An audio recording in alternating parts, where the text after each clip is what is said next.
Okay, here we go, man. Y'all know what time it is, right? Okay, so class is in session. Let's go. So I see a lot of people telling people that you need to put your house in a trust. You need to get a clear title. You need to do all this bullshit. No, you don't. No, you don't. Let me explain. Let me explain to you something, right? Because this shit is simple. The mortgage is called a death pledge. Okay, under the death pledge, it tells you banks cannot own land. Banks cannot sell land. Banks cannot lend you money. If you don't believe me, look up Title 12, USC 1431. Banks cannot lend you money. So if banks cannot lend you money, where did the money come from? Well, they took your promissory note that you signed, because that promissory note was a security instrument. They took that promissory note that you signed, and once you signed the front of it, they endorsed the back of it and they cashed it in. If you don't believe me, look up 12 USC 83A as an apple. A as an apple. So the mortgage is called a death pledge. And a death pledge, that means that the bank or nobody else has standing in that mortgage but you, right? Okay, so you're the only one with standing in that mortgage. The bank cannot prove standing. The bank cannot prove that they took a loss, that they got injured by lending you money. The banks cannot prove that they gave you any money. If you think the bank gave you any money, I want you to do this.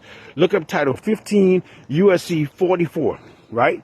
Under that law, it tells you you have the right to see the bookings of accounts records, the financial records, and the corporate records to that house, that car, that credit card, that student loan, that personal loan, that motorcycle, whatever you bought, right? It tells you that. Okay, so if the bank can't prove it loaned you money, how you owe the bank?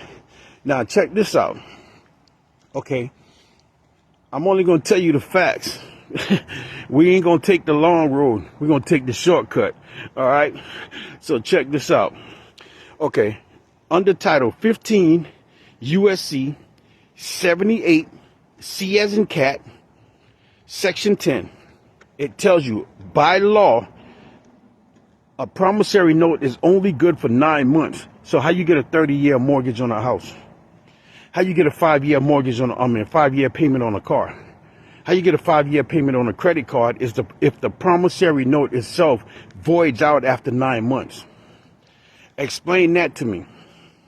Explain that to me. And now, if you want to back it up with if you want to make a real strong motion, look up Bulls, bull as in cow, Bull versus the United States.